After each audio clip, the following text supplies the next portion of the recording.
Shrimad Bhagavatam सखंड 1 chapter 10 Dwarka के लिए भगवान श्री कृष्ण का प्रस्थान।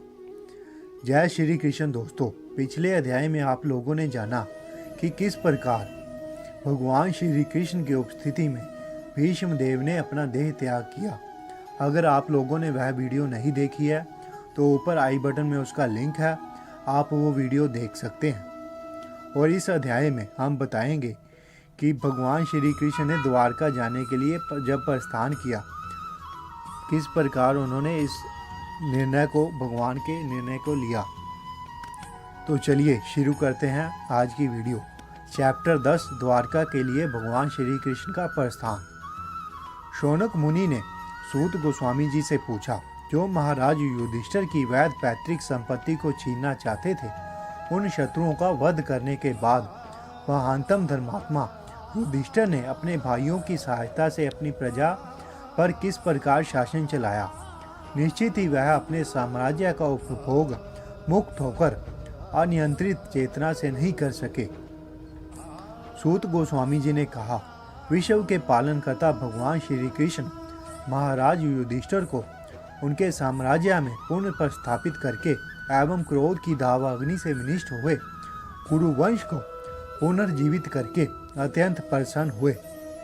भीष्म पितामह तथा अचूक भगवान श्री कृष्ण ने जो कुछ कहा था उससे प्रबुद्ध होकर महाराज युधिष्ठिर परिपूर्ण ज्ञान विषयक मामलों में व्यस्त हो गए, क्योंकि उनके सारे संदेह दूर हो चुके थे। इस प्रकार उन्होंने पृथ्वी तथा सागरों पर राज्य किया और उनके छोटे भाई उसका साथ देते रहे। महाराज युधिष्ठिर के राज्य में मनुष्यों को जितना भी पानी चाहिए था, बादल उतना पानी बरसाते थे और पृथ्वी मनुष्यों की सारी आवश्यकताओं की पूर्ति पर्याप्त मात्रा में करती थी। गायें पर्याप्त मात्रा में दूध देती थी। प्रत्येक ऋतु में नदियाँ, समुद्र, पर्वत, जंगल, लताएं तथा कारगर औषधियाँ प्रचुर मात्रा में राजा को अपना अपना कर चुकाती थी। क्योंकि राजा का कोई शत्रु नहीं था, इसीलिए सारे जीव किसी भी समय मानसिक क्लेशों, रोगों या अत्यधिक ताप या शीत से विचलित नहीं थे। श्री हरि अपने संबंधियों को सांत्वना देने तथा अपनी बहन सुभद्रा को प्रसन्न करने के लिए कुछ महीने हस्तिनापुर में रहे। उसके बाद जब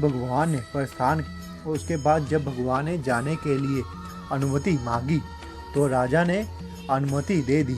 तो भगवान ने महाराज युधिष्ठिर के चरणों में नतमस्तक होकर प्रणाम किया और राजा ने उनको गले लगा लिया।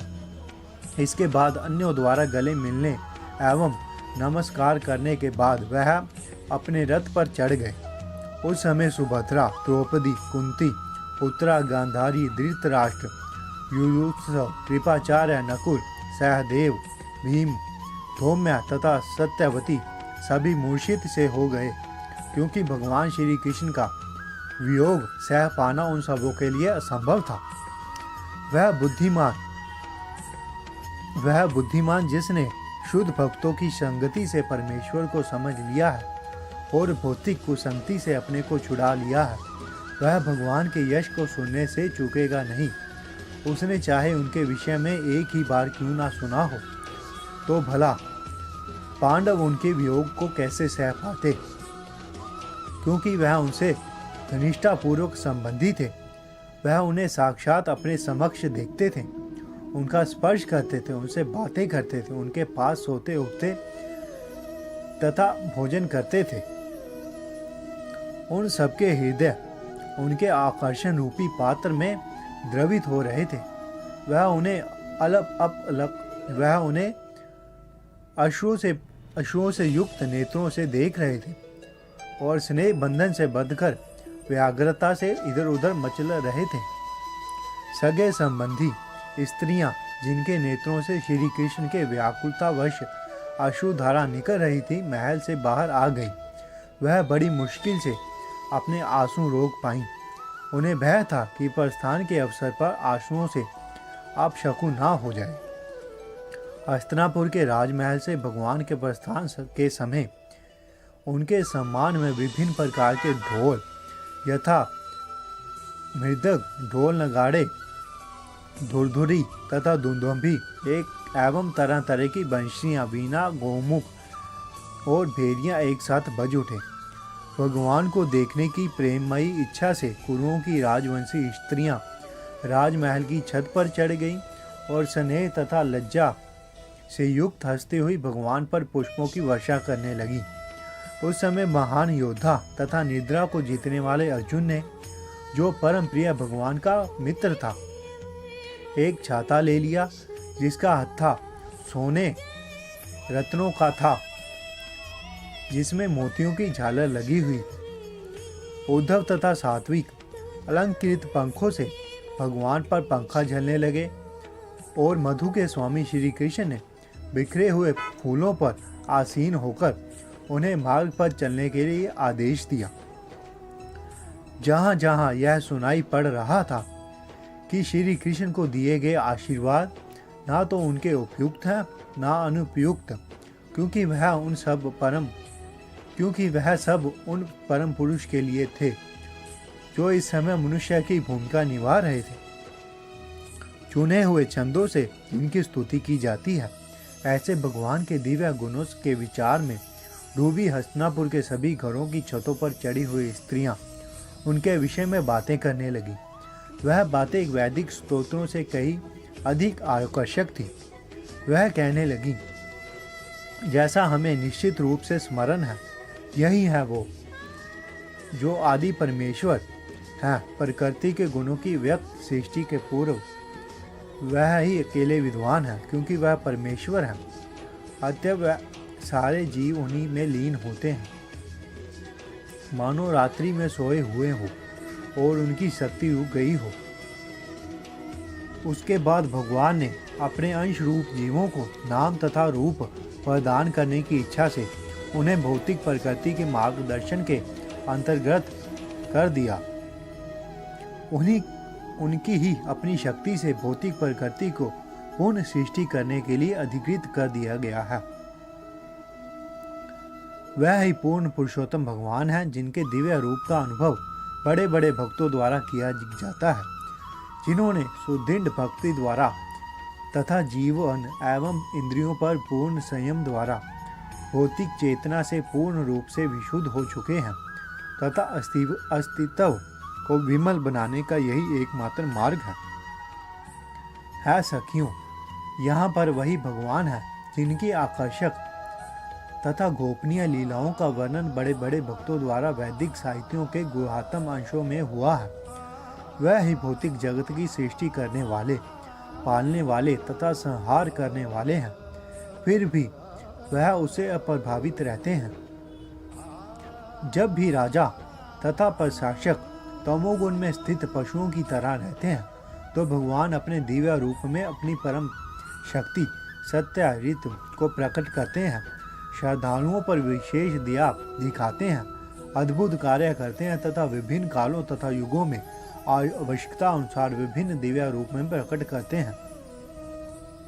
यदुवंश कितना यशस्वी है और मथुरा की भूमि कितनी पुण्यमयी है, जहाँ समस्त जीवों के परम नायक लक्ष्मीपति ने जन्म लिया और अपने बचपन में विचरण किया है। निसंदेह यह कितना आश्चर्यजनक है कि द्वारका ने स्वर्ग के यश को प्रचार कर पृथ्वी की प्रसिद्धि को बढ़ाया है। द्वारका के निवासी उनके प्रिय स्वरूप में समस्त जीवों के आत्मा श्री कृष्ण का सदैव दर्शन करते हैं। भगवान उन पर दृष्टिपात करते हैं और अपनी मुस्कान भरी चितवन से उन्हें कृतार्थ करते हैं। है सखियों, तनिक उनकी पत्नियों के विषय में सोचो, जिनके साथ उनका पानी ग्रहण हुआ था। उन्होंने कैसा व्रत, स्नान, यज्ञ तथा ब्रह्मांड के स्वामी की संयमक पूजा की होगी, जिससे वह सब उसके अधरामृत का निरंतर आस्वादन कर रही थी। ब्रजभूमि की बालाएं ऐसी कृपा की कल्पना से ही प्राय मूर्छित हो गई। भगवान श्री कृष्ण की पत्नियों से संतानें हुई। प्रद्युम्न, साम, अम्ब इत्यादि। उन्होंने शिशुपाल के नायकत्व में आए हुए अनेक शक्तिशाली राजाओं को हराकर रुक्मणी, सत्यभामा तथा जामवती जैसी स्त्रियों का उनके स्वयंवर समारोह से बलपूर्वक अपहरण किया था। उन्होंने भौमासुर तथा उनके हजारों सहायकों का वध करके अन्य स्त्रियों का भी अपहरण किया था। यह सारी स्त्रियां धन्य हैं। इन सारी स्त्रियों ने व्यक्तित्व तथा शुद्धि से विहीन होते हुए भी अपने जीवन को धन्य किया। उनके पति कमल नयन भगवान ने उन्हें घर में कभी अकेले नहीं छोड़ा। वह उन्हें बहुमूल्य भेंट प्रदान करके उनके हृदय को प्रसन्न बनाते रहे। राजधानी हस्तिनापुर की स्त्रियां अभी उनका अभिनंदन कर रही थीं और इस प्रकार से बातें चल रही थी कि भगवान ने मुस्कुराते हुए उनकी बधाइयां स्वीकार की और उन पर अपनी कृपा दृष्टि डालते हुए नगर से प्रस्थान किया। महाराज युधिष्ठिर का कोई शत्रु ना था, तो भी उन्होंने असुरों के शत्रु भगवान श्री कृष्ण के साथ जाने के लिए चतुरंगी सेना लगा दी। शत्रु से बचाव और भगवान से स्नेह के कारण महाराज ने ऐसा किया। भगवान श्री कृष्ण को पति प्रगाढ़ स्नेहवश कुरुवंशी पांडव उन्हें विदा करने के लिए उनके साथ काफी दूर तक गए। वह भावी विछोह के विचार से अभिभूत थे, किंतु भगवान ने उनसे घर लौटने के लिए कहा और स्वयं अपने प्रिय संगियों के साथ द्वारका के लिए रवाना हुए। उसके बाद सूत गोस्वामी जी बताते हैं कि है शौनक, तब भगवान कुरुजाल, पांचाल, शूरसेन, यमुना के तटवर्ती प्रदेश, ब्रह्मावर्त, कुरुक्षेत्र, मत्स्य, शाश्वता, मुरु प्रांत तथा जल के अभाव वाले भाग से होते हुए आगे बढ़े। इन राज्यों को पार करने के बाद वह सोवीर तथा आभीर प्रांत पहुँचे और अंत में इन सबके पश्चिम की ओर स्थित द्वारका पहुँचे। इन प्रांतों से होकर यात्रा करते समय उनका स्वागत किया गया, पूजा की गई और उन्हें विविध भेंटें प्रदान की गई। संध्या समय सारे स्थानों में संध्याकालीन अनुसंधान करने के लिए भगवान अपनी यात्रा स्थगित करते। सूर्य अस्त के बाद नियमित रूप से ऐसा किया जाता था। इस प्रकार श्रीमद् भागवतम के प्रथम स्कंद के द्वारका के लिए भगवान श्री कृष्ण का प्रस्थान नामक 10वें अध्याय का भक्ति वेदांत तात्पर्य पूर्ण हुआ। जय श्री कृष्ण।